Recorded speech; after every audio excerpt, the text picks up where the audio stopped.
तो आज हम लोग जानेंगे difference between crystalline and amorphous solids. तो क्रिस्टलाइन और एमॉर्फस सॉलिड जो है उनके बीच क्या डिफरेंस है उसके बारे में जानेंगे। तो सबसे पहले हम लोग कंस्टिट्यूएंट पार्टिकल जो है उनको समझते हैं। तो जैसे अगर हम लोग मोटा सा अगर बुक लिखते हैं यहाँ पर, तो उनमें बहुत सारे पतले पतले पेज होते हैं और बहुत सारे पेज से मिलकर एक इतना मोटा बुक बना होता है। उसी तरह से कोई मेटर या सॉलिड जिसको हम लोग बोल सकते हैं, जैसे ये मेटर हम लोग देखते हैं तो इसको बनने के लिए बहुत सारे छोटे छोटे पार्टिकल्स एक साथ जब इकट्ठा होकर बने हैं तो इतना बड़ा आपका मार्कर का पेन बना हुआ है। तो कोई भी पदार्थ जो हो गया, चाहे वो सॉलिड है, चाहे लिक्विड है, चाहे गैस हो, वो कंस्टिट्यूएंट पार्टिकल से मिलकर बना हुआ है। या कंस्टिट्यूएंट पार्टिकल्स एटम हो सकता है, या तो आयन हो सकता है, या तो मॉलिक्यूल्स होता है।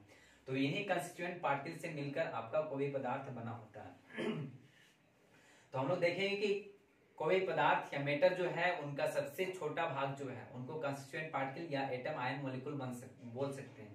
तो कंस्टिट्यूएंट पार्टिकल्स के बारे में जानेंगे कि क्या होता है। अब कंस्टिट्यूएंट पार्टिकल्स का अरेंजमेंट क्रिस्टलाइन सॉलिड में किस तरह का होता है और एमॉर्फस सॉलिड में कंस्टिट्यूएंट पार्टिकल्स कैसे अरेंज होते हैं या क्या होता है, इसी पे हम लोग देखेंगे इनका डिफरेंस।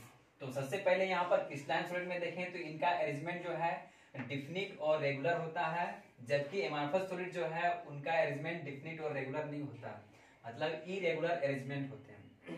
तो हम समझेंगे यहाँ पर कि रेगुलर या डिफिनिट अरेंजमेंट कैसे होता है। जैसे हम लोग सेना जो है, आर्मी जो है, उनको प्रत्येक सेना को हम लोग परेड करते हुए देखते हैं।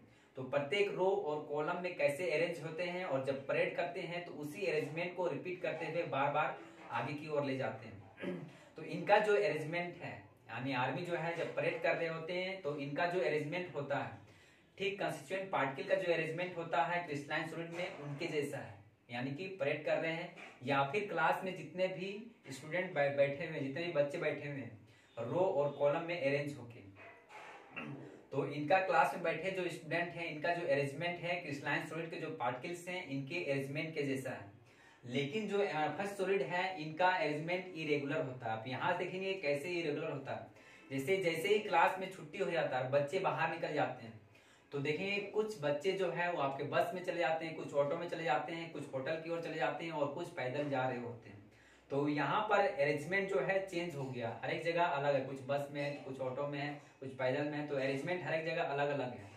तो क्लास के बाहर जब स्टूडेंट निकले तो इनका अरेंजमेंट इरेगुलर रहा, मतलब अब रेगुलर नहीं रह गया। तो एमॉर्फस सॉलिड जो है इनका कंस्टिट्यूएंट पार्टिकल्स भी छुट्टी होने के बाद जो स्टूडेंट का जो अरेंजमेंट होता है उनके जैसा होता है, मतलब इरेगुलर होता है। तो हम लोग देखें क्लास में जब बैठे हुए स्टूडेंट तो उनका जो अरेंजमेंट है वो आपका क्रिस्टलाइन सॉलिड के पार्टिकल्स के जैसा है। लेकिन जब बाहर निकल गए तो उनका जो अरेंजमेंट है वो आपका एमॉर्फस सॉलिड के पार्टिकल्स के जैसा है। अगला हम लोग देखेंगे this have long order arrangement. तो हम लोग देखेंगे कि फर्स्ट बेंच में 3 स्टूडेंट बैठे हुए हैं, सेकेंड में 3 बैठे हुए हैं, फिर अगला जो है उनमें 3 बैठे हुए हैं, फिर इसी तरह से फर्स्ट से लास्ट बेंच तक देखें तो 3-3 करके स्टूडेंट बैठे हुए हैं।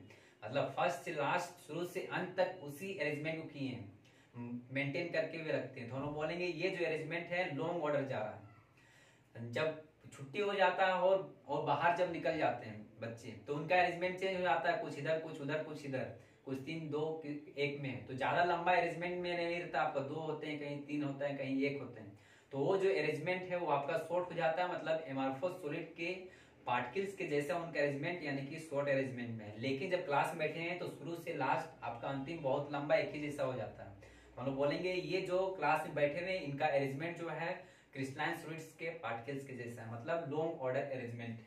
और हम लोग देखेंगे इनका जो शेप है ये डिफिनिट शेप होता है। डिफिनिट शेप मतलब जैसे क्लास में 3 बच्चे फर्स्ट बेंच में बैठे हुए हैं, फिर उसके पीछे 3 बैठे हुए, फिर उसके पीछे 3 बैठे हुए, फिर उसके पीछे 3 बैठे हुए, इस तरह से प्रत्येक स्टूडेंट बेंच में अपने बैठे हुए हैं। अब इनको मिला के हम लोग अगर शेप बनाते हैं तो ये आपका रेक्टेंगुलर शेप बनता है और इसी को फर्स्ट से लास्ट रिपीट करते हुए रहता है।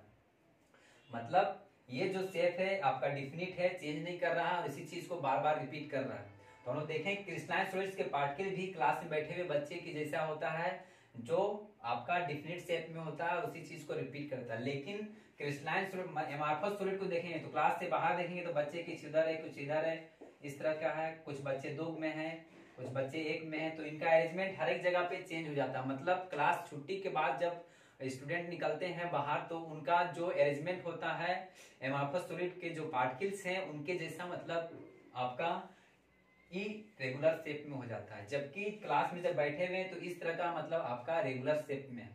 तो हम लोग बैठे बोलेंगे कि ये जो है क्रिस्टलाइन सॉलिड्स के पार्टिकल्स क्लास में बच्चे बैठे जो हैं उनके तरह का है, और यहाँ पर छुट्टी के बाद जो है उनका शेप इरेगुलर शेप टाइप का है।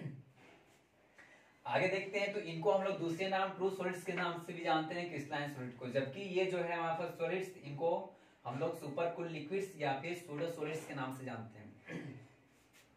इनको हम लोग देखेंगे these are anisotropic to nature. इनको हम लोग देखेंगे क्रिस्टलाइन सॉलिड, इनको एनिसोट्रोपिक बोलते हैं क्योंकि अगर हम लोग डिफरेंट डायरेक्शन में जाते हैं क्रिस्टलाइन सॉलिड में तो इनका प्रॉपर्टीज भी ही डिफरेंट मिलता है आपका। लेकिन जो एमार्फस सॉलिड होता है इनको अगर हम लोग डिफरेंट डायरेक्शन में अगर हम लोग जाते हैं तो इनका प्रॉपर्टीज जो है वो सेम ही मिलता है। तो हर एक कहीं भी हम लोग किसी भी डायरेक्शन में एमार्फस सॉलिड में जाएं तो उनका आपका प्रॉपर्टीज सेम मिलेगा, मतलब इनको हम लोग आइसोट्रोपिक बोल सकते हैं, जबकि ये जो है डिफरेंट डायरेक्शन में डिफरेंट प्रॉपर्टीज शो करता है, इसलिए इसको हम लोग आइसोट्रोपिक मतलब एनिसोट्रोपिक बोल सकते हैं। They have sharp melting points, तो इसको हम क्रिस्टलाइन सॉलिड देखेंगे तो इनका मेल्टिंग पॉइंट जो है ज्यादा होता है। अब इसके पीछे का रीजन क्या चाहिए कि इनका क्रिस्टलाइन सॉलिड जो है उनके पार्टिकल्स रेगुलर अरेंजमेंट में होते हैं, जिनके कारण आपका और साथ में इनके पार्टिकल्स के बीच का जो इंटरेक्शन फोर्स है वो ज्यादा होता है, जिनके कारण हम लोग टेम्परेचर लेते हैं तो पहला जो है इनके बीच का जो फोर्स है उसको तोड़ने में काम आता है कुछ टेम्परेचर, उसके बाद जब फोर्स जब टूट जाता है तो इनके पार्टिकल्स को जो अलग करते हैं इनके लिए फिर टेम्परेचर चाहिए।